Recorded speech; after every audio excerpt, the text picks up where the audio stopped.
Hello बच्चों, क्या हालचाल, कैसे हो। आज का हमारा टॉपिक है ट्रांसफॉर्मर। ट्रांसफॉर्मर एक बहुत ही इंपॉर्टेंट टॉपिक है, चाहे वो सीबीएसई के लिए या कोई भी बोर्ड हो, और नीट और जेई के लिए काफ़ी इंपॉर्टेंट है। अच्छे न्यूमेरिकल्स बनते हैं यहाँ पे, और थ्योरी भी काफ़ी इंपॉर्टेंट है, जनरली आपके बोर्ड एग्जाम पूछ जाती है। और ट्रांसफॉर्मर एक ऐसा डिवाइस होता है जो जनरली हर जगह, हर इलेक्ट्रॉनिक डिवाइस में, इलेक्ट्रिकल डिवाइस में यूज होता है। जैसे टीवी, फ्रिज, एसी वगैरह सब में ट्रांसफॉर्मर, आज इवन जो पहले आपकी CFL आती थी उसमें भी ट्रांसफॉर्मर होता था छोटा सा। जो रेडियो वगैरह, टीवी वगैरह होते हैं सब में ट्रांसफॉर्मर होता है। कैसे काम करता है, क्या काम करता है, कैसे क्या होता है, वो हम आज पढ़ने वाले हैं। Transformer generally AC alternating current जो होता है उसको चेंज करता है, अल्टरनेटिंग वोल्टेज जो होता है उसको चेंज। हमारे घरों में जो सप्लाई आती है वो AC होती है, मतलब चेंजिंग वेरिएबल, ठीक है ना, उसको चेंज करता है। DC के लिए काम नहीं करता है ये, ठीक है। AC के बारे में हम लोग पढ़ेंगे नेक्स्ट चैप्टर में। अभी हमने क्योंकि सेल वगैरह पढ़ी है, सब DC होता है। तो अगर हम बात करें भाई ट्रांसफॉर्मर, तो ट्रांसफॉर्मर क्या होता है, it is a device which changes alternating current end voltage, ठीक है। मतलब AC की बात है जो हम जनरली शॉर्टकट में ऐसे बोल देते हैं। It is not used for DC direct current. ये DC के लिए यूज नहीं होता, ये डायरेक्ट करंट को चेंज नहीं कर सकते, क्योंकि डायरेक्ट करंट के लिए फ्लक्स कांस्टेंट है, फ्लक्स चेंज होगा नहीं, क्योंकि इसका जो प्रिंसिपल है वो है म्यूचुअल इंडक्शन। पढ़ते हैं अभी, क्या इतनी बात समझ में आ गई, ठीक है। ये सिर्फ AC के लिए काम करता है, AC वोल्टेज करंट को चेंज करता है, DC के लिए काम नहीं करता। कंसेप्ट बन जाता है कि DC के लिए काम करता है, नहीं करता, नहीं करता, ठीक है भाई। ये दो टाइप का होता है। पहली स्टेप अप ट्रांसफॉर्मर, ये अल्टरनेटिंग वोल्टेज को इंक्रीज करता है। दूसरा step down transformer, step down जो होता है वो अल्टरनेटिंग वोल्टेज को डिक्रीज करता है, क्योंकि हमें कई बार ऐसा ट्रांसफॉर्मर चाहिए जो वोल्टेज को बढ़ाए। जैसे हमारे घरों में यूज करते हैं स्टेबलाइजर, वो सर्दियों में वोल्टेज बहुत डाउन आती है, उसको अप करने के लिए यूज करते हैं, AC के लिए यूज करते हैं, ठीक है ना। और जो पावर स्टेशन जहाँ पे वोल्टेज सप्लाई करते हैं, जो पावर प्लांट होते हैं, वहाँ पे स्टेप अप, और जो सब स्टेशन होते हैं हमारे घर के पास जो लगे होते हैं वो स्टेप डाउन होते हैं, क्योंकि हमारे घरों में सप्लाई 220 के आसपास आती है, 240, तो वो उसको डाउन करते हैं। तो स्टेप अप बढ़ाता है, स्टेप डाउन वोल्टेज को घटाता है, ठीक है। दो टाइप के होते हैं, ये क्लियर, इतनी बात समझ में आ गई। इसके बाद अगर हम बात करें भाई इसका प्रिंसिपल क्या होता है, तो it is based on mutual induction. Mutual induction क्या होता है, देखो समझाता हूँ, हमने पीछे पढ़ा हुआ है। ये हमारे पास एक कॉइल है, ये नेबरिंग कॉइल है। इस कॉइल में मान लो हमने ये सेल लगाया, यहाँ पे एक रियोस्टेट लगा दिया। तो जब इसमें वेरिएबल करंट पास करेंगे, कैसा करंट पास करेंगे, वेरिएबल, तो वेरिएबल करंट पास करेंगे तो इसके अंदर से इंड्यूस EMF आएगा, या मतलब फ्लक्स चेंज होगा ना। तो जब इसके वेरिएबल करंट से इसमें फ्लक्स चेंज होगा तो वो फ्लक्स नेबरिंग कॉइल में भी चेंज होगा, यस और नो। तो नेबरिंग कॉइल में फ्लक्स चेंज होने से क्या होगा, इसके अंदर इंड्यूस करंट आएगा, और वो इंड्यूस करंट इस करंट का अपोज करेगा, वो इंड्यूस करंट इस करंट का अपोज करेगा। जैसे ये इधर जा रहा है तो ये इसके अंदर से, ये इधर जा रहा था तो इधर आएगा, मेरी बात समझ रहे हो ना, ऐसे अपोजिट। तो ये इसका अपोज करेगा, हमने पीछे पढ़ा हुआ है। तो म्यूचुअल इंडक्शन के प्रिंसिपल के ऊपर, लेकिन ये कब अप्लीकेबल है, जब करंट वेरिएबल हो, करंट चेंज होगा तभी फ्लक्स चेंज होगा, और फ्लक्स चेंज होगा तभी इंड्यूस करंट आएगा, नहीं तो नहीं आएगा। इंड्यूस EMF आएगा तभी तो नहीं आएगा। तो फ्लक्स चेंज होना बहुत जरूरी है, और DC करंट के लिए फ्लक्स चेंज नहीं होता, इसलिए DC के लिए अप्लीकेबल नहीं है। इतनी बात समझ में आ गई, ठीक है। इसके बाद हम लोग बात करते हैं भाई इसका सर्किट डायग्राम क्या होगा, कैसे क्या होता है, थ्योरी क्या होती है, वर्किंग क्या होती है, वो पढ़ते हैं, ठीक है भाई।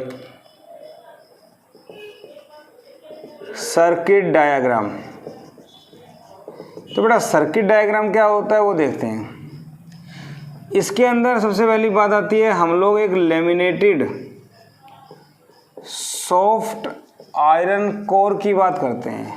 ये क्या होता है, सॉफ्ट आयरन कोर तो आपको पता है वो मैग्नेटिक मटेरियल जिनको मैग्नेटिक फील्ड में रखा जाए तो वो मैग्नेटाइज होंगे, और एक्सटर्नल फील्ड को हटाते ही उनका मैग्नेटिज्म खत्म हो जाता है, सॉफ्ट। अब ये लैमिनेट पूरा मान लो आयरन से फिलअप है, तो लैमिनेट का मतलब है कि इसके छोटे छोटे टुकड़े कर देंगे, छोटे टुकड़े करके अलग पीस कर दिए, इनके कर दिए।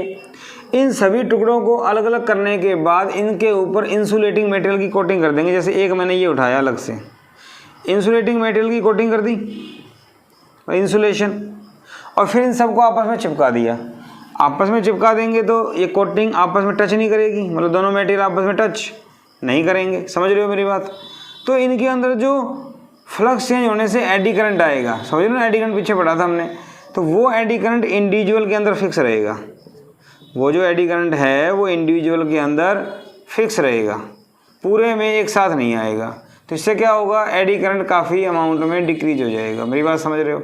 एडी करंट काफ़ी अमाउंट में डिक्रीज हो जाएगा। बात समझ में आई या नहीं आई? अगर पूरे में होता तो पूरे में ज़्यादा आता, अभी थोड़ा कम, क्योंकि एडी करंट जो होता है वो अपोज करते हैं फ्लक्स के चेंज का, इसकी वजह से हीट प्रोड्यूस होती है, और ट्रांसफार्मर में हम चाहते हैं हीट प्रोड्यूस कम हो, लॉस कम हो, एनर्जी लॉस कम हो। तो कम के लिए एडी करंट कम करना होता है, इसलिए लैमिनेटेड कोर की बात करते हैं। लैमिनेटेड का मीनिंग समझ में आ गया? ठीक है, बहुत अच्छी बात है। अब डायग्राम देखते हैं इसका। ये बात समझ में आ गई आप लोगों को, लैमिनेटेड कोर क्या होती है? देखिए, इसके अंदर हम इस टाइप से एक कोर ली, पूरा अंदर से भरा हुआ है मटेरियल, इसके अंदर इस टाइप से हम एक पार्ट अलग कर देते हैं। क्या मेरी बात समझ में आ रही है? ठीक है, मेरी बात समझ में आ रही है आपको? ठीक है, तो इसको यहाँ से अलग करने के बाद क्या होगा, इसके अंदर से इस टाइप से हम वायरिंग निकालते हैं। ये प्राइमरी है, प्राइमरी कॉइल, और सेकेंडरी जो कॉइल है वो यहाँ से आएगी। समझ रहे हो मेरी बात? सेकेंडरी कॉइल इस टाइप से आएगी। सेकेंडरी में जनरली हम एक रेजिस्टेंस लगा देते हैं आउटपुट के लिए, और प्राइमरी में आपको पता है एसी सोर्स। एसी सोर्स को ऐसे बनाते हैं जनरली, एसी आपको पता है ना, मैंने ऐसी होती है, तो शॉर्टकट में इसको ऐसे कर देते हैं। तो एसी सोर्स का सिंबल ये है, क्योंकि एसी सोर्स होगा तभी हमारे पास वेरिएबल करंट आएगा। ठीक है, तो एक तो ये डायग्राम होता है जहाँ पे इस टाइप से इसको यहाँ बनाया जाता है। ठीक है, एक इस वाले में क्या है, फ्लक्स का लॉस, प्राइमरी कॉइल का फ्लक्स सेकंड में जाएगा तभी इंड्यूस ईएमएफ आएगा, तो फ्लक्स लॉस मिनिमम होता है। एक तो डायग्राम ये हो गया, अब बना सकते हैं।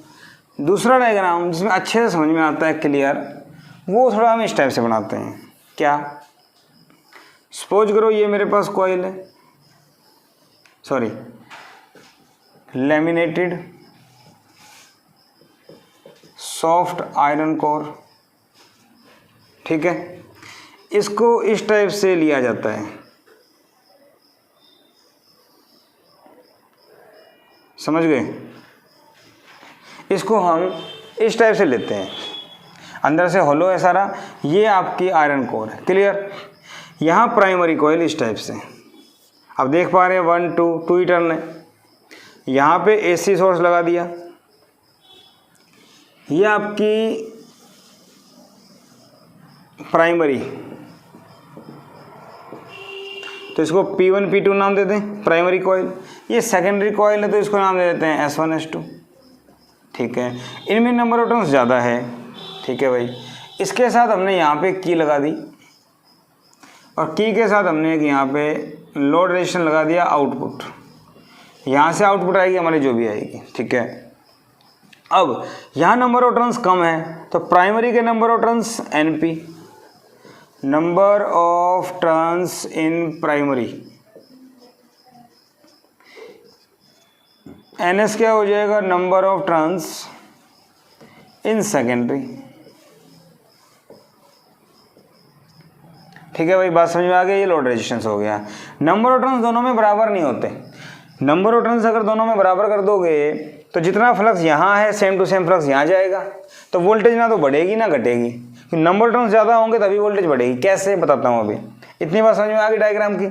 तो प्राइमरी के नंबर टर्न्स, सेकेंडरी के नंबर टर्न्स, दोनों के नंबर ऑफ टर्न्स अलग अलग होंगे तभी वोल्टेज स्टेप अप या स्टेप डाउन होगी, नहीं तो नहीं होगी। कैसे वो देखेंगे अभी। तो सर्किट डायग्राम समझ में आ गया मेरे ख्याल से। सर्किट डायग्राम जो है ये की है, की को क्लोज करेंगे तो करंट फ्लो करेगा, की को क्लोज नहीं करेंगे तो सिर्फ इंड्यूस ईएमएफ आएगा। क्लियर है ना? ठीक है, तो number of turns in primary, number of turns in secondary, इतनी बात समझ में आ गई।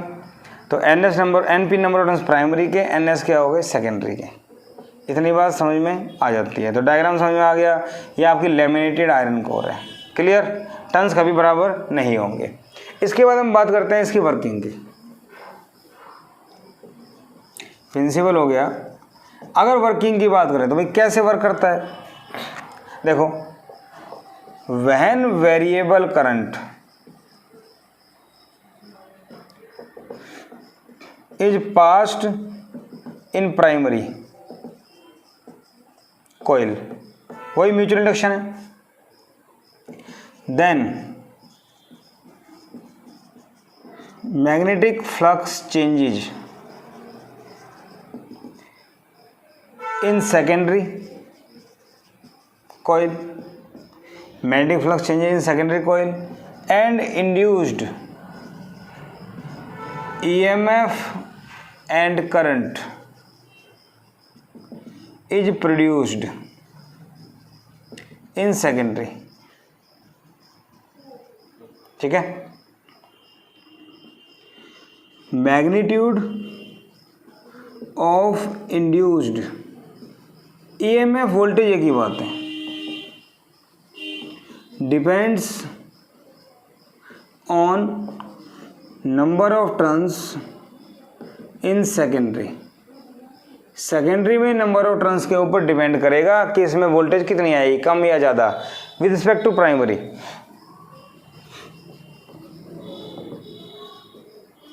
विद रिस्पेक्ट टू प्राइमरी, मेरी बात समझ में आ रही है? ठीक है, तो वही म्यूचुअल इंडक्शन का जो प्रिंसिपल था वही वर्किंग, नई चीज़ नहीं है। इसमें वेरिएबल करंट पास होगा तो इसका फ्लक्स इसमें लिंक होगा, आयरन है, गुड कंडक्टर है, तो मैक्सिमम फ्लक्स यहाँ से पास करेगा, इसमें जाएगा। फ्लक्स चेंज होगा तो इंड्यूस ईएमएफ आएगा, वही आपका पोटेंशियल डिफरेंस होता है। जितने नंबर ऑफ टर्न्स यहाँ पे ज़्यादा होंगे उतना ही ज़्यादा इंड्यूस ईएमएफ आएगा, इसलिए हम कहते हैं स्टेप अप ट्रांसफार्मर वोल्टेज को बढ़ा देता है। तो नंबर टर्न जितने ज़्यादा होंगे उतना ही ज़्यादा ईएमएफ आएगा और करंट उतना ही कम होगा। कैसे, हम आगे प्रूव करेंगे। इतनी बात समझ में आ गई? ठीक है, इसके बाद सर्किट डायग्राम हो गया, समझ में आ गया। लैमिनेटेड कोर क्या होती है ये भी आपके समझ में आ गया। अब थ्योरी की बात करते हैं भाई, थोड़ा मैथमेटिक्स देखो।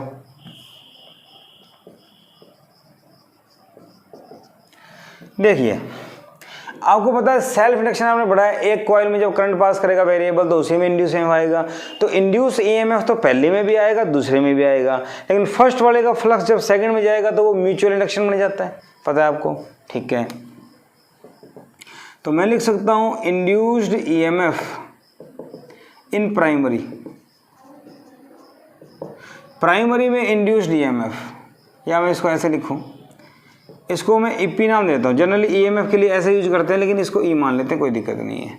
तो क्या होता है d∅dt 5p, और n अगर नंबर ऑफ टर्न्स है तो हमने पीछे पढ़ा हुआ फॉर्मूला, d∅ एक टर्न के लिए होता है, n टर्न दिया जाएगा और माइनस होता है। First induced EMF in secondary, secondary में क्या करें, ES माइनस NS d∅s/dt। इतनी बात समझ में आ गई? ठीक है, अब देखो equation second divide by equation first. Second को फर्स्ट से डिवाइड करेंगे तो बेटा क्या मिलेगा, ES/EP, माइनस से माइनस कैंसिल, NS/NP d∅s/d∅, तो dt से dt कट जाएगा, d∅b। क्या ये बात समझ में आ गई? या चाहो तो इसको ऐसे ले लो, कोई फर्क नहीं पड़ने वाला। ठीक है, इतनी बात समझ में आ गई। For ideal transformer, ideal transformer क्या होता है, पहले तो ये बात करते हैं क्या होता है। नो फ्लक्स लॉस, लीकेज, मतलब क्या हुआ, जब फ्लक्स प्राइमरी कॉइल से सेकेंडरी में जाएगा उस टाइम कुछ फ्लक्स लॉस हो जाता है।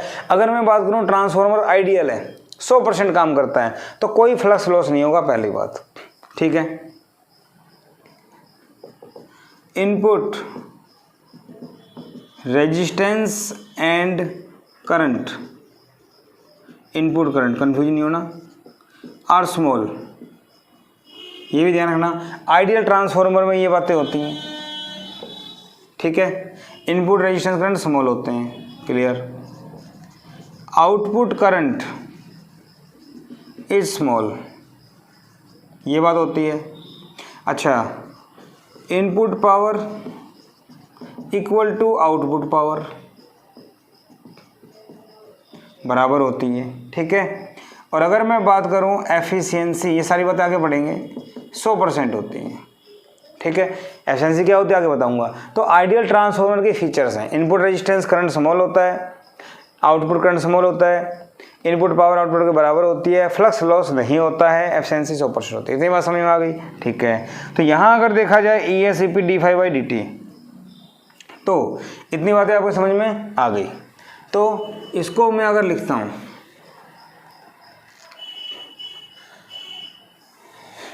ये लिख लेंगे आप for ideal transformer 5P equal to 5S, तो थर्ड क्या बन जाएगी, अगर ये चीज़ें बराबर हैं ये कट जाएगा, cancel, ES/EP equal to NS/NP। Number 4, ये इक्वेशन आपको याद रखनी है, इसके ऊपर न्यूमेरिकल बनते हैं, बात समझ में आ गई। ठीक है, इसके बाद फॉर नो पावर लॉस, अरे आइडियल ट्रांसफार्मर पढ़ा था ना हमने, इनपुट पावर आउटपुट पावर बराबर है, P इनपुट P आउटपुट बराबर, पावर क्या होती है VI, तो इनपुट के लिए प्राइमरी का EMF प्राइमरी का करंट, सेकेंडरी का EMF सेकेंडरी का करंट। हमारे पास क्या है ES/EP, या फिर ऐसे करो, ये ES ये EP, ये IP ये IS, तो E और I में रिलेशन आ गया, E और I में रिलेशन आ गया। इक्वेशन नंबर 5 आ गया। 4 और 5 कंपेयर करें, 4 और 5 को अगर कंपेयर करें तो हमें क्या मिलेगा, देखो, कंपेयर इक्वेशन 4 एंड 5, तो यहाँ से क्या मिलेगा, देखो, ES/EP ES/EP, यहाँ से हमारे पास आ गया NS/NP IP/IS। क्या इतनी बात समझ में आ गई? ठीक है, इक्वेशन नंबर 6, ये 3 इक्वेशन है न्यूमेरिकल्स के लिए काफ़ी इंपॉर्टेंट है, ये आपको याद होनी चाहिए। लेकिन ध्यान रखना आइडियल ट्रांसफार्मर की बात कर रहे हैं हम लोग, ठीक है ना। ओके, एफिशिएंसी को 100% मान के चल रहे हैं, इतनी बात समझ में आ गई। ठीक है, इसके बाद हम बात करते हैं ट्रांसफॉर्मेशन रेशियो। ट्रांसफॉर्मेशन रेशियो क्या होता है? It is the ratio of number of turns of secondary to primary. ठीक है, it decides whether transformer is step up और स्टेप डाउन। ठीक है, कैसे वो देखते हैं। इतनी बात समझ में आ गई। देखो, for step up transformer, step up की बात करें तो नंबर ऑफ टर्न्स ज़्यादा होंगे। देखो ध्यान से सुनना, ध्यान से, हमारे पास फॉर्मूला था E∅ equal to NP d∅/dt, अगर फाई बराबर है दोनों का। ES था ये, तो प्राइमरी का फ्लक्स जो था वो जाके सेकेंडरी में लिंक होगा। ठीक है, अब फ्लक्स तो दोनों का सेम है, ये क्वांटिटी सेम हो गई, बट नंबर ऑफ टर्न्स अगर इसके कंपैरिजन में इसके ज़्यादा होंगे तो ये वैल्यू बढ़ जाएगी। अरे हाँ या ना? नंबर ऑफ टर्न्स अगर इसके ज़्यादा हुए इससे तो ये वैल्यू बढ़ जाएगी क्योंकि फ्लक्स तो बराबर है। आई बात समझ में, फ्लक्स तो बराबर है। तो नंबर ऑफ टर्न्स डिसाइड करता है कि ट्रांसफार्मर कौन सा है, वही बातें मैं बता रहा हूँ आपको। देखो तो number of turns in secondary to primary must be greater than 1। Step up transformer के लिए सेकेंडरी के नंबर ऑफ टर्न्स ज़्यादा होने चाहिए, ठीक है। नाउ फॉर्मूला होता है मेरे पास ES by EP, equation number 4 जो आई थी, NS बाई NP, ठीक है। NS बाई NP एक से ज़्यादा है तो ये एक से ज़्यादा है तो ये भी एक से ज़्यादा होगा। ES बाई EP भी एक से ज़्यादा हो गया। इसका मतलब सेकेंडरी की जो EMF है, इंड्यूस EMF या वोल्टेज है, वो बढ़ गई, ठीक है ना। Voltage of secondary increases, so step up voltage step up हो गई, ठीक है। नाउ करंट के बारे में क्या, वोल्टेज बढ़ गई तो करंट कहाँ गया, करंट का चेक कर लो। सिंस फॉर्मूला होता है NS by NP IP by IS, अभी भी आया था इक्वेशन नंबर आई थिंक 6। तो NS बाई NP एक से ज़्यादा है तो ये भी ज़्यादा होगा, तो IP ग्रेटर देन IS, ठीक है। तो सेकेंडरी का करंट डिक्रीजेज, IS डिक्रीजेज। इसका मतलब क्या हुआ, अगर वोल्टेज इंक्रीज होती है तो करंट डिक्रीज होता है, ठीक है भाई। तो स्टेप अप ट्रांसफार्मर में ये एक से ज़्यादा होता है, वोल्टेज बढ़ जाती है, करंट कम हो जाता है। इसी टाइप से अगर मैं बात करूँगा स्टेप डाउन की, तो स्टेप डाउन में ये एक से कम होगा तो सेकेंडरी की वोल्टेज कम हो जाएगी और सेकेंडरी का करंट बढ़ जाएगा। मेरी बात समझ में आई, मेरी बात समझ में आई, ठीक है। तो स्टेप अप स्टेप डाउन के बारे में हमने बात कर ली, ओके। इसके बाद बात करते हैं भाई conservation of energy. Conservation of energy का क्या मतलब है, जनरली बुक में क्वेश्चन आ जाता है, if voltage increases in transformer then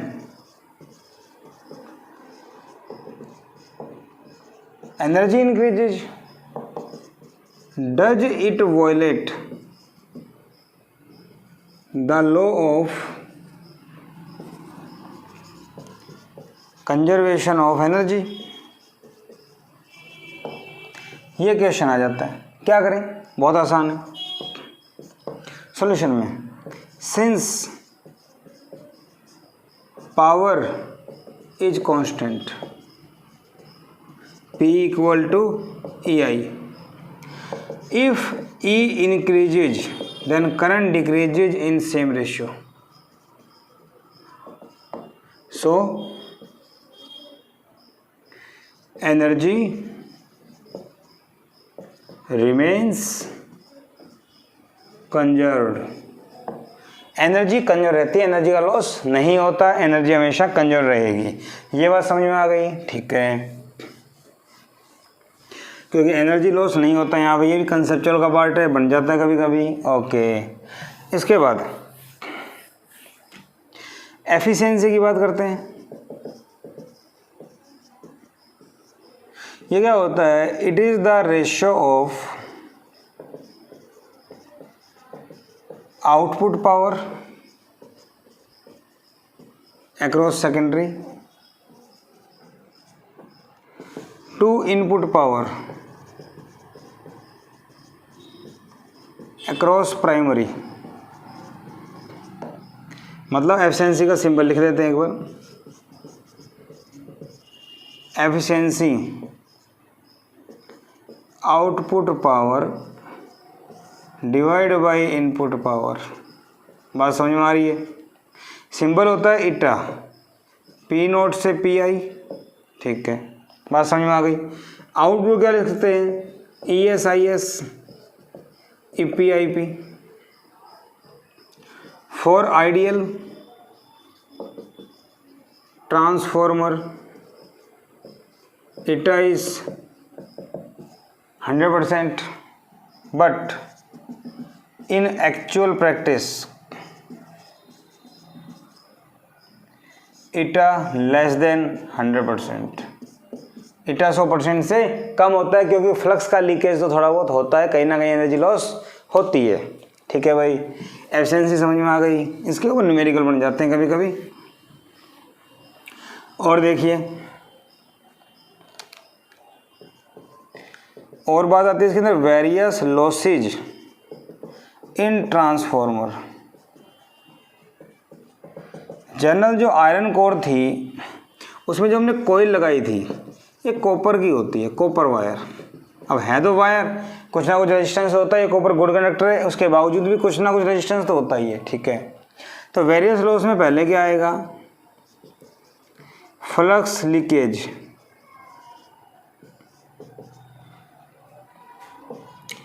some flux loss take place in going from primary to secondary. जब मैग्नेटिक फ्लक्स प्राइमरी से सेकेंडरी में लिंक होता है उस टाइम कुछ लॉस होता है। ठीक है, second iron loss. Iron loss का मतलब soft iron core, soft iron core की बात हो रही है। When magnetic flux changes in soft iron core then eddy currents are produced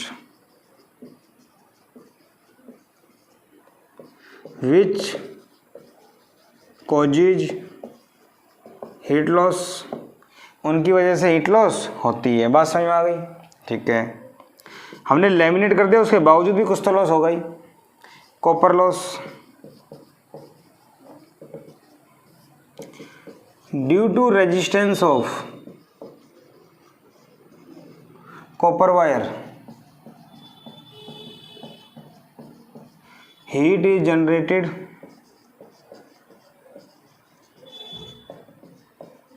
in the form of energy loss।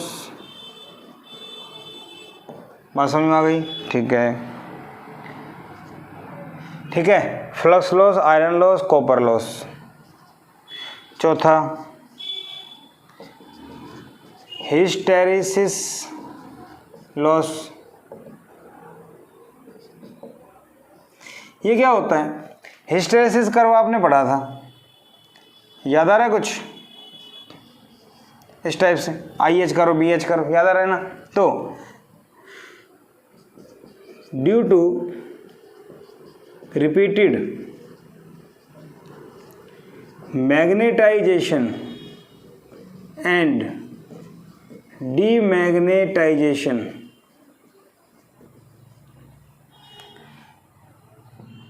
Magnetisation and demagnetization of material, energy is lost. Energy loss होती है, इसको क्या बोलते हैं? Hysteresis loss. ठीक है, पांचवा हम बोल देते हैं मैग्नेटो स्ट्रिक्शन। ये क्या होता है? जब ट्रांसफार्मर वर्क करता है तो उसके अंदर आवाज आती है ना, साउंड, साउंड लॉस बोल देते हैं। तो कुछ एनर्जी साउंड की फॉर्म में लॉस हो जाती है। इतनी बात समझ में आ गई।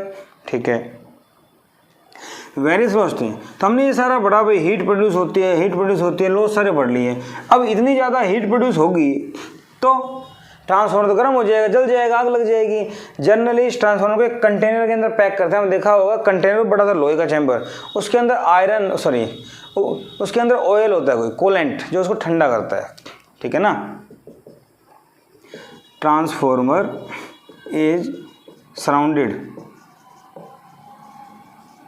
विद कूलेंट, ऑयल होता है जिसमें क्या है, हीट एब्जॉर्ब करता रहता है, ठंडा होता रहता है। वो कूलिंग देखा होगा, जो कॉलोनी वगैरह में ट्रांसफर होता है वहाँ से कई बार तेल वगैरह लीक हो जाता है, तो वो ऑयल होता है उसके अंदर, गीला गीला दिखाई देता है ना आपको। ठीक है, तो ऑयल की वजह से वो ठंडा होता रहता है। क्लियर? इतनी बात समझ में आ गई। Various losses.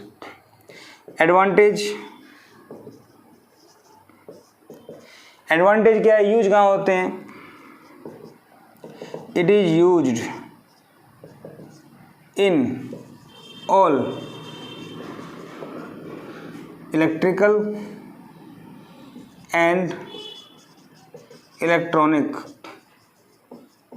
अप्लायंसेज। ठीक है, जैसे टीवी हो गया, मोटर हो गई, fan, cooler, fridge, AC etcetera, इन सब के अंदर इसका यूज होता है। मेरी बात समझ रहे हो? तो जनरली ये यूज होते हैं, छोटे भी आते हैं, बड़े भी आते हैं। ठीक है, step up step down, clear? अच्छा, इतनी बात समझ में आ गई। यूज हो गया भाई, लॉस हो गया। Transformer for long distance power transmission,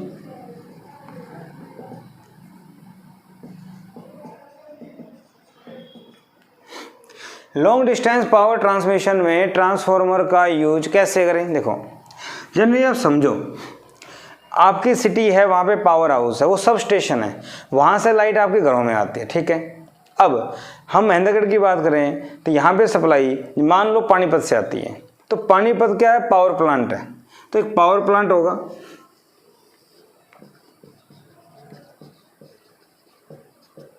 वो इलेक्ट्रिसिटी को जनरेट करेगा। ठीक है, इसके बाद दो कनेक्शन वायर होंगी, इसके बाद एक सब स्टेशन होगा, जैसे आपकी सिटी का पावर हाउस है।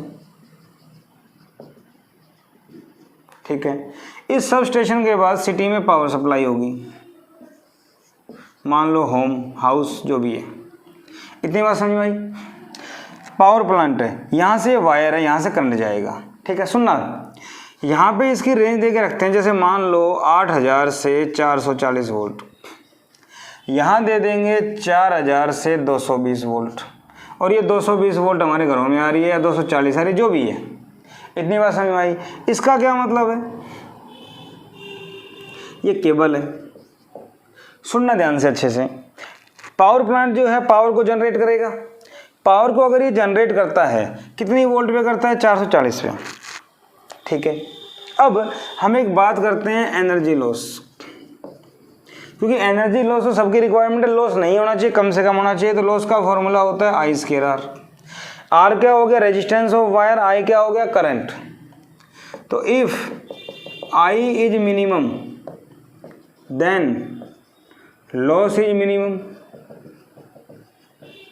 क्योंकि आई का स्केयर हो रहा है, स्केयर करेंगे, छोटी चीज का स्केयर करेंगे और छोटी होगी, तो आर बड़ा हो तो भी काम हमारा चल जाता है। ठीक है, अभी बताऊंगा। ठीक है भाई, तो यहाँ पे देखा जाए तो आई मिनिमम होना चाहिए। क्या होना चाहिए बेटा, आई मिनिमम। ठीक है, तो पावर तो कांस्टेंट होती है ना, since P is constant, P constant तो आपको पता है P इक्वल टू क्या होता है, वी आई, वोल्टेज मान लो या EMF मान लो, एक ही बात है। तो पावर कांस्टेंट है, आई मुझे चाहिए कम, तो आई मुझे कम चाहिए तो वोल्टेज क्या चाहिए, ज़्यादा। तो अगर मैं यहाँ से ट्रांसमिशन की वोल्टेज को बहुत हाई कर दूं तो करंट कम हो जाएगा, और करंट कम होगा तो एनर्जी लॉस कम होगा। बात समझ में आई? करंट मुझे कम करना है क्योंकि पावर लॉस कम करनी है। करंट कम कब होगा, जब वोल्टेज ज़्यादा होगी, क्योंकि पावर तो कांस्टेंट है। ठीक है, इतनी बात समझ में आ गई। अब इतनी बात समझ में आ गई कि वोल्टेज ज़्यादा होनी चाहिए, तो क्या करें, इस ट्रांसफॉर्मर को जो यहाँ पे लगा होगा at power plant, voltage is step up या स्टेप्ड अप, यदि इंग्लिश से समझते हो ना, वोल्टेज को स्टेप अप कर देंगे। इतने पे जनरेट हुई, 440 पे जनरेट हुई, 8000 पे क्या कर दिया, इसको स्टेप अप, इतनी पे इसको स्टेप अप कर देंगे। स्टेप अप कर दिया, बहुत ज़्यादा वोल्टेज हो गई। अब वोल्टेज ज़्यादा हो गई, समझ रहे हो ना, तो करंट कम हो गया, करंट कम हो गया तो लॉस काफ़ी कम हो गया। ठीक है, अब बात आती है कि इस स्टेशन से यहाँ जाएगी तो वायर तो बहुत लंबी होती है, और बहुत लंबी होती है तो आर का फॉर्मूला होता है ρl बाई ए। ठीक है ना, तो आर अगर आपको कम रखना है तो एरिया बहुत ज़्यादा हो जाएगा, अगर आर कम है तो एरिया ज़्यादा हो जाएगा। एरिया ज़्यादा होगा तो वायर मोटी होगी, और वायर अगर मोटी होगी तो उसको संभालने के लिए जो पिलर लगाए जाएंगे वो पिलर भी काफ़ी हैवी चाहिए, तो कॉस्ट इंक्रीज हो जाएगी। हाँ या ना, कॉस्ट अगर इंक्रीज हो जाएगी इसका मतलब खर्चा ज़्यादा आएगा, खर्चा ज़्यादा नहीं आना चाहिए। तो हम लोग क्या करते हैं बेटा, यहाँ पे पावर लॉस में आई स्केयर आर है, आई अगर बहुत कम होगा स्केयर करने से बहुत कम हो जाएगा, आर जो रेजिस्टेंस है वो थोड़ा ज़्यादा भी ले लिया जाए तो भी कोई फर्क नहीं पड़ने वाला, पावर लॉस ज़्यादा नहीं होगा। तो क्या करें, आर को ज़्यादा रखा जाता है, ज़्यादा रखने से क्या होगा, R equal to rho L by A. R ज़्यादा होगा तो एरिया कम होगा, और एरिया कम होगा तो वायर पतली होगी, और वायर पतली होगी तो इसको संभालने के लिए जो सपोर्टिंग जो पिलर होंगे वो काफ़ी मोटे नहीं लगाने पड़ेंगे, तो कॉस्ट कम आएगी। कॉस्ट मतलब खर्चा कम आएगा।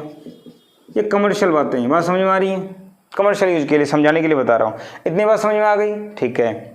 तो इस वोल्टेज पे जनरेट हुई, इससे इसको स्टेप अप किया, क्लियर, यहाँ पे बात समझ में आ गई। अब ये तो हो गया स्टेप अप ट्रांसफॉर्मर, ये होता है स्टेप डाउन। यहाँ जो वोल्टेज आई वो आई यहाँ से मान लो 8,000 रुपये और यहाँ 4,000 रुपये पहुँची, तो 4,000 रुपये इसने इसको लिया, मेरी बात समझ रहे हो। तो इस 4,000 से ये इसको स्टेप डाउन करके ये 4,000 से 220 पे स्टेप डाउन करेगा, और 220 पे स्टेप डाउन करेगा, फिर ये घरों में जाएगी। तो ये इसको बढ़ाता है ताकि एनर्जी लॉस कम हो, और यहाँ से जब ये या सब स्टेशन से होम पे भेजेगा तो पास ही होते हैं, तो स्टेप डाउन करके भेजता है, क्योंकि घर में 220 सप्लाई जाती है, ज़्यादा जाएगी तो सारे इलेक्ट्रिकल अप्लायंस जल जाएंगे, बल जाएंगे, क्योंकि फ्रिज एसी वगैरह जो है वो लो वोल्टेज पे काम करते हैं, 220 से 240, क्लियर है। तो ये स्टेप डाउन होता है। ये सारी बातें समझ में आ गई, मेन एनर्जी लॉस का यूज है। अब इसके ऊपर न्यूमेरिकल्स करेंगे, बड़े आसान आसान, बड़े इंटरेस्टिंग है, अच्छे, जेई वगैरह में इसी के ऊपर आ जाते हैं। चलो देखते हैं।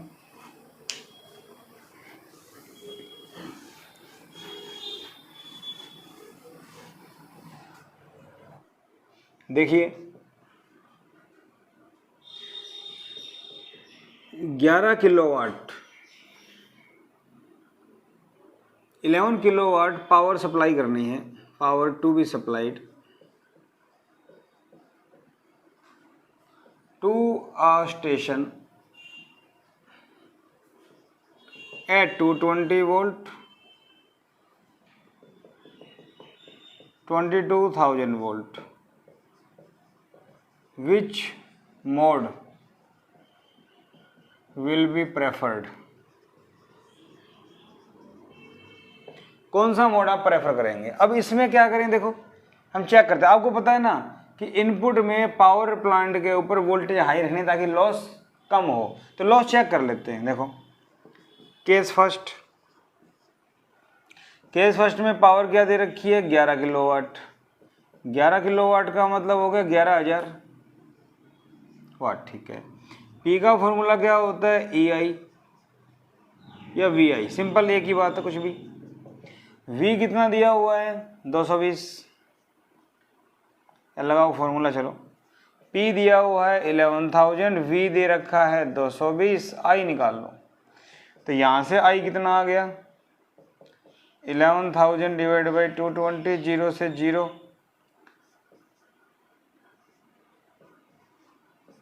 ये आ गया 50 एम्पियर। बात समझ में आ गई, करंट आया। अब पावर लॉस क्या होता है, आई स्केयर आर। तो आई 50 है, 50 का स्केयर कितना होता है, 2500 R power loss. Case two की अगर बात करें तो P इक्वल टू फिर से वी आई। पी कितना है 11,000, वी कितना है 22,000, आई 3 0 कैंसिल, 1/2 0.5 एम्पियर। तो पावर लॉस की अगर बात करें तो बेटा आई स्केयर आर, आई कितना है 0.25, आई स्केयर हो जाएगा ना, इनटू में आर। इसका मतलब यहाँ पे 2500 आर, यहाँ पे 0.25 आर, इसका मतलब पावर लॉस यहाँ बहुत कम है। तो के सेकंड इज प्रेफर्ड, सेकंड जो केस है उसको प्रेफर करेंगे। बात समझ आई, जो हमने लास्ट में अभी कंसेप्ट पढ़ा था वही बात है, नई की चीज कुछ नहीं है, अभी जो पढ़ा था वही बातें हैं, ठीक है बेटा, ये हो जाएगा। इसके बाद और क्वेश्चंस देखते हैं। चलो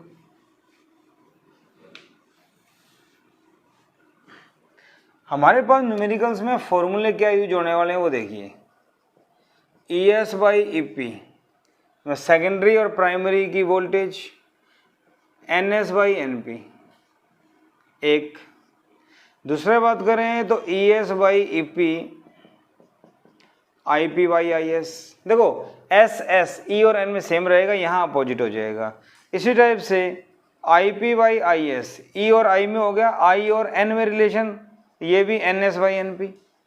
कहने का मतलब ई पी पी ई और एन में, sorry S S P P E और एन में रहेगा, ई एम एफ और नंबर, बाकी सब में अपोजिट। एस ऊपर है तो एस नीचे, पी पी एस एस, इस टाइप से। और एफिशिएंसी क्या होती है? Output by input.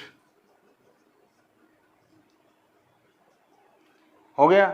एक फॉर्मूला सेकेंडरी के लिए E equal to I R use हो सकता है, 1 2 3 4 5। ठीक है, क्वेश्चन कैसे बनेंगे? चलो स्टार्टिंग से करते हैं, आसान आसान। ठीक है, in a transformer input voltage is, तो इनपुट वोल्टेज का मतलब E P, input voltage is at 2300 volt, it is step down at output secondary 230 volt. ठीक है, स्टेप डाउन कर दिया। ठीक है, if number of turns in primary, if number of turns in primary is 1000 then find number of turns in secondary. ये सवाल बन जाए, क्या करें? ई और एन का फॉर्मूला है, ई और एन का फॉर्मूला ये रहा, E S E P N S N P. E S कितना है? 230, ये कितना है? 2300, एन एस निकालना है, एन पी कितना है? 1000। तो बेटा 1 0 से 1 0, 1 0 से 1 0, ये कैंसिल, तो एन एस कितना आ गया? 100। समझ में आ गई बात? ठीक है, तो ई एस अगर डिक्रीज हो रहा है तो नंबर ऑफ टर्न्स भी डिक्रीज हो रहे हैं। स्टेप डाउन ट्रांसफॉर्मर में नंबर ऑफ टर्न सेकेंडरी में कम होते हैं। बात समझ में आ गई? और देखिए लैंग्वेज आपको बुक में मिलेगी, सेम बता देता हूं मैं। ठीक है, इसी टाइप से क्वेश्चन बन जाए, इन एन आइडियल ट्रांसफॉर्मर ऐसा लिखा मिलेगा, वोल्टेज इन द प्राइमरी या voltage in the input voltage is 2000 volt या 220 volt and current in the primary और इनपुट करंट इज 5 एम्पियर। ये दे दिया जाए। इफ आउटपुट करंट मतलब I S is 20 ampere, find E S output voltage. अब current की term में आ गया, तो करंट की टर्म में क्या आएगा?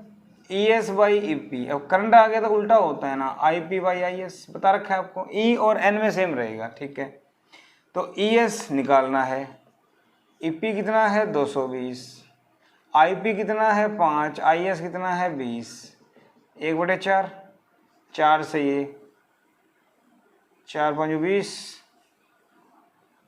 25, तो ई एस आ गया, सॉरी 55 वोल्ट।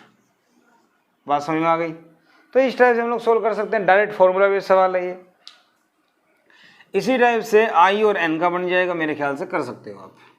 फॉर्मूले आपके सामने हैं, इनसे ज़्यादा कुछ नहीं आने वाला, करते हैं। और देखिए, in a transformer the number of turns in primary is 1000, number of turns in secondary is 500। मान लीजिए if input voltage is 200 volt and resistance in secondary या output resistance is 100 ohm, find input and output current. मान लो ये सवाल आ जाए तो क्या करें? देखो हमें ई और एन में दिया हुआ है, ठीक है ना, तो फॉर्मूला क्या बनेगा? E S by E P N S by N P. यहाँ से हम क्या कर सकते हैं? देखो क्या दे रखा है हमें, और ई एस निकालना है, आ जाएगा। ई पी कितना है? 200, एन एस कितना है? 500, ये कितना है? 1000, 1/2, तो ई एस कितना आ गया? 200/2, ई एस कितना आ गया? 100 वोल्ट। ई एस आ जाएगा हमारे पास। ठीक है, अब ई एस आ गया तो ये दे रखा है, तो मैंने एक फॉर्मूला बताया था अभी सेकेंडरी के लिए, E S equal to I S R S. I S आ जाएगा। ठीक है, तो आई एस क्या आ जाएगा? E S by R S. E S कितना आया सेकेंडरी का? 100, आर एस कितना है? 100, 1। सेकेंडरी का करंट आ गया 1 एम्पियर। अब प्राइमरी का करंट चाहिए। प्राइमरी का करंट कैसे आएगा? एन और आई में रिलेशन पता है मुझे, बोलो। तो I P by I S, N S by N P. E और एन में S S P P same आएंगे, अदरवाइज अपोजिट, बस इतना याद कर लो, ठीक है। तो बेटा आई पी निकालना है, आई एस कितना आ गया 1, और N S by N P, N S कितना है 500, ये कितना है 1000, 1/2, तो आई पी कितना आ गया 0.5 एम्पियर। क्या मेरे ख्याल से कोई परेशानी? थोड़ा सा घुमा दिया इसमें करंट के लिए, तो यहाँ पे ये फॉर्मूला यूज हो गया। कोई नई बात नहीं, थोड़ा सा माइंड यूज करना है आपको, बस ये भी हो जाएगा। और देखिए पावर गिवन हो तो क्या करें, देखो इन ए ट्रांसफॉर्मर या a transformer works at power of 2 kilowatt, तो पावर इनपुट है, प्राइमरी पावर या इनपुट पावर, ठीक है, एंड वोल्टेज ऑफ 200 वोल्ट, ठीक है। ये इस पे वर्क करता है, ये इस पे वर्क करता है, ठीक है। Now if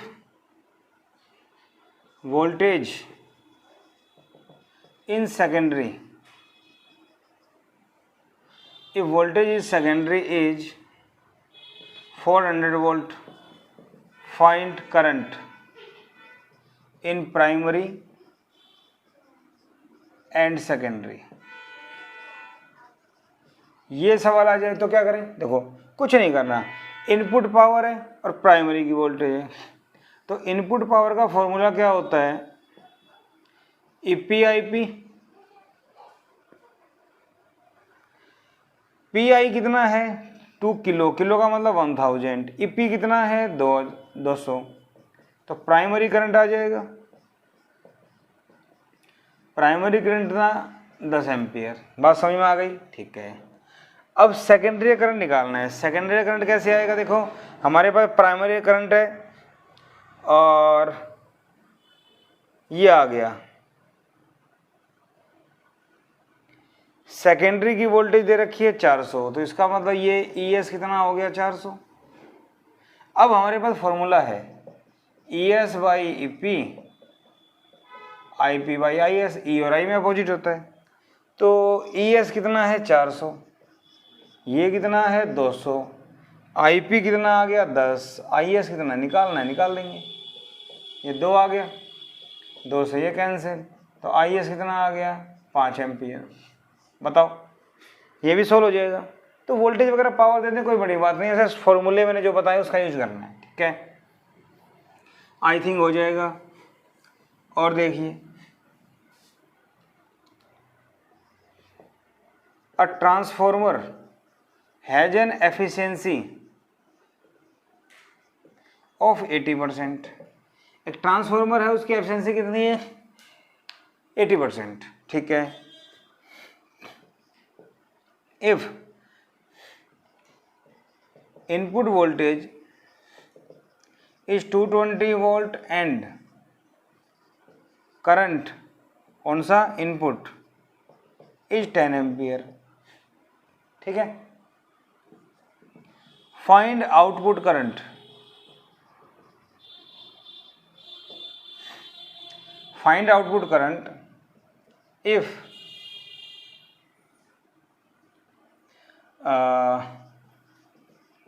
output voltage is 400 ohm, 400 volt. अब ये सवाल आ जाए तो पावर का फॉर्मूला क्या था? E S I S E P I P. Efficiency, efficiency कितनी है 80%, तो 80/100 परसेंटेज का। E S output voltage 400, output current निकालना है, इनपुट वोल्टेज 220 और इनपुट करंट कितना है 10, ये हो जाएगा, इससे आई एस आ जाएगा, 0 से 0, 10 से 10, ठीक है। 8 5 जो 40, 50 हो गया। तो यहाँ से देखा जाए तो आई एस कितना आ गया 220 यहाँ पे आ जाएगा, 50 यहाँ पे आ जाएगा, ये इससे कैंसिल। तो आई एस आ गया 5 4 जा 20, 4.4 एम्पियर।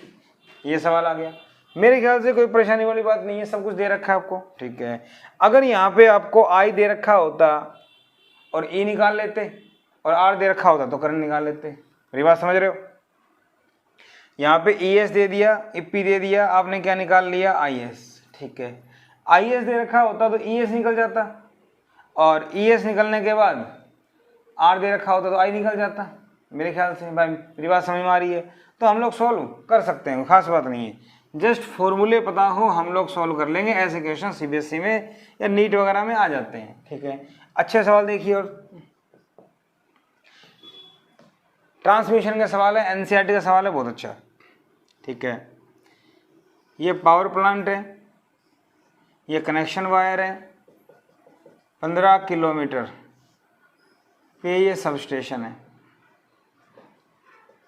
Sub station. डिमांड है इसकी 800 किलोवाट।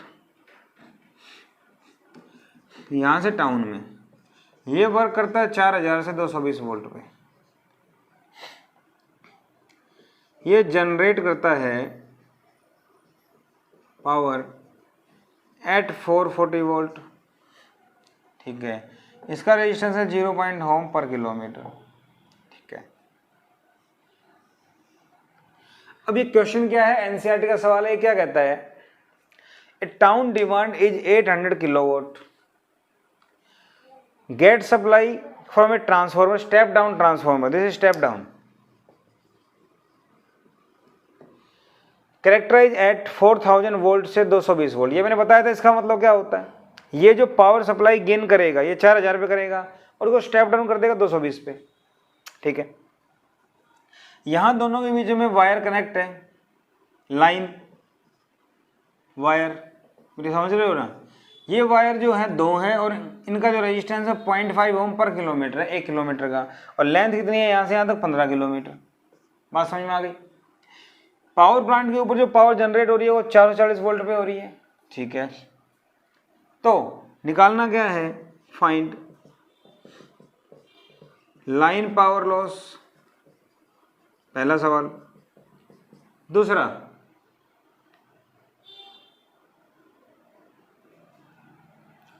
पहला निकालना है लाइन पावर लॉस, यहां पे वायर में कितना लॉस होगा, ठीक है। दूसरा, power supply at plant, plant ने कितनी पावर सप्लाई किया, पावर मतलब प्लांट कितनी पावर पे काम करेगा। तीसरा, characterize the step up transformer, ये स्टेप डाउन है, ये स्टेप अप होता है, पता है आपको, इसको कैरेक्टराइज करना है। ये 3 सवाल है, लाइन पावर लॉस। अब इस क्वेश्चन में करना क्या, बहुत ही अच्छा सवाल है, जनरली कंपटीशन में एनसीईआरटी का ये क्वेश्चन तो हर बुक में मिल जाते हैं इस टाइप के, मतलब, ठीक है। सबसे पहली बात निकाले हैं भाई, रेजिस्टेंस आर, 15 किलोमीटर लंबी एक वायर है, दूसरी कितनी होगी 30 किलोमीटर, 15 15 30, ठीक है।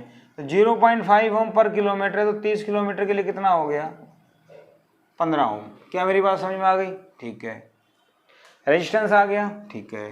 डिमांड कितनी है 800 kilowatt. Now P equal to EI formula होता है, ठीक है। पावर कितनी है 800 किलो, EI। अब यहाँ से जो वायर है, इन वायर के थ्रू ये सप्लाई कितनी वोल्टेज पे करेगा 4000 पे, उसके बाद 220 पे तो डाउन करता है इसको, तो इसका मतलब 4000, आई निकल जाएगा यहाँ से, ठीक है। तो यहाँ से 3 जीरो से ये कैंसिल, ठीक है, 4 से ये, तो आई कितना आ गया 200 एम्पियर। क्या मेरे पास करंट आ गया, वायर का रेजिस्टेंस पता लग गया, मुझे करंट पता लग गया, इतना करंट इन वायर के थ्रू आएगा, आई पता लग गया, ठीक है।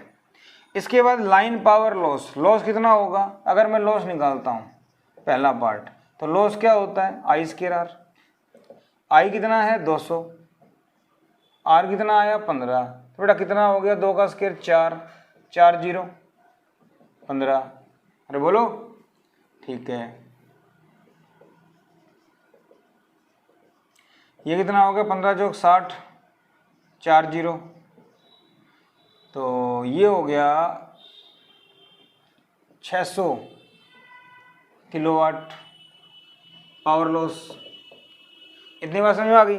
तो वायर में से जब रेजिस्टेंस है इसका, तो जब ये पावर जाएगी तो लॉस कितना होगा, 600 किलोवाट। ठीक है, पहले पार्ट का आंसर आ गया 600 किलोवाट, लॉस आ गया आपके पास। बात समझ में आ गई। मैंने क्या किया, इसका रेजिस्टेंस निकाला, डिमांड दे रखी थी पावर, वोल्टेज दे रखी थी, ये लेनी है कि यहाँ से ये जाएगी, क्योंकि ये वोल्टेज लेने का मतलब यहाँ वायर के थ्रू कितना करंट आया वो निकल सकता है यहाँ से, ये तो आगे चली जाएगी, इसकी बात तो बात की है। ठीक है, यहाँ से आई आ गया, पावर लॉस का फॉर्मूला पता है, आई स्क्वायर लगा दो, ये आ जाएगा। आई समझ में आ गया। अब मेरे पास पावर लॉस आ गया। ठीक है भाई, इसके बाद बात आती है, फर्स्ट पार्ट खत्म हो गया, सेकंड पार्ट क्या कहता है, सेकंड पार्ट कहता है power supply at the plant. Plant पे कितनी पावर सप्लाई हुई, तो पावर सप्लाई कैसे निकालें, देखो 800 किलोवाट इसको चाहिए और 600 किलोवाट लॉस हो रहा है, तो वो लॉस भी यहीं से जाएगा तभी होगा। ठीक है, power supply at plant, plant पे कितना होगा सप्लाई,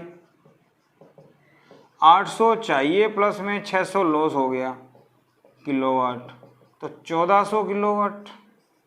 तो 1400 किलोवाट के ऊपर अगर पावर यहाँ से भेजेंगे तो 600 लॉस होगा, 800 यहाँ पहुँचेगा। बात समझ में आ गई, माइंड यूज करो भाई। 600 लॉस हो गया, यहीं से तो जाएगा, सीरीज में होंगे दोनों, या 600 प्लस 800 1400, लॉस तो यहीं से भरपाई होगी उसकी। ठीक है, characterize the step of transformer, पहला वाला स्टेप अप है क्योंकि वोल्टेज को हाई करके भेजेगा, यही बात समझ में आ गई। अब तीसरा पार्ट क्या करें, 440 पे जनरेट करना है, स्टेप अप करेगा, वोल्टेज बढ़ेगी, तो कितनी बढ़ाएंगे हम यहाँ पे इसके लिए, तो वो निकालना है। ठीक है, तो यहाँ पे वोल्टेज कितनी है, 4000, 4000 तो यहाँ पे है, कुछ वोल्टेज का ड्रॉप यहाँ भी होगा वायर पे, तो voltage drop on wire, wire पे कितना ड्रॉप होगा, देखो आई आर, आई कितना है 200, रेजिस्टेंस कितना है इसका 15 ओम, कितना आ गया 15 दूनी 30, अरे बोलो 3000 वोल्ट। ठीक है, तो स्टेप अप वोल्टेज 4000 तो यहाँ पे जाएगी, 3000 यहाँ पे इसके ऊपर आ जाएगी, तो टोटल कितनी हो गई 7000। तो इसका मतलब क्या हुआ, इसकी कैरेक्टरिस्टिक कितनी हो गई 7000 से 440 वोल्ट, ये कैरेक्टराइज हो गया। कैरेक्टराइज का मतलब किस रेंज में काम करेगा, ये मेरी बात समझ में आ रही है। अब ये सवाल अगर आपको समझ में आ गया तो ऐसा कोई भी सवाल आ जाए आप लोग नहीं रुकेंगे, कर देंगे सेकंडों में। रेजिस्टेंस निकालो, करंट निकालो, करंट के बाद आपको क्या चाहिए, लॉस, आई स्क्वायर लगा दो, यहाँ पे ड्रॉप चाहिए तो वी आई लगा दो, उसमें ये जोड़ तो टोटल आ जाएगा। मेरे ख्याल से कर सकते हैं। तो बेटा ट्रांसफार्मर में हर कंसेप्ट हमने पढ़ा, हर टाइप के न्यूमेरिकल हमने किए, इससे बाहर जेई तक कुछ नहीं आएगा, चाहे सीबीएसई बोर्ड हो, हरियाणा बोर्ड हो, आईसीएस हो, इससे बाहर कुछ नहीं आएगा। अच्छे से लेक्चर को देखिएगा, पसंद आएगा जरूर, 100% गारंटी है। और फ्रेंड्स को शेयर कीजिए, लाइक कीजिए, सब्सक्राइब जरूर कीजिए ताकि आपको आगे के लेक्चर मिलते रहें। Thank you.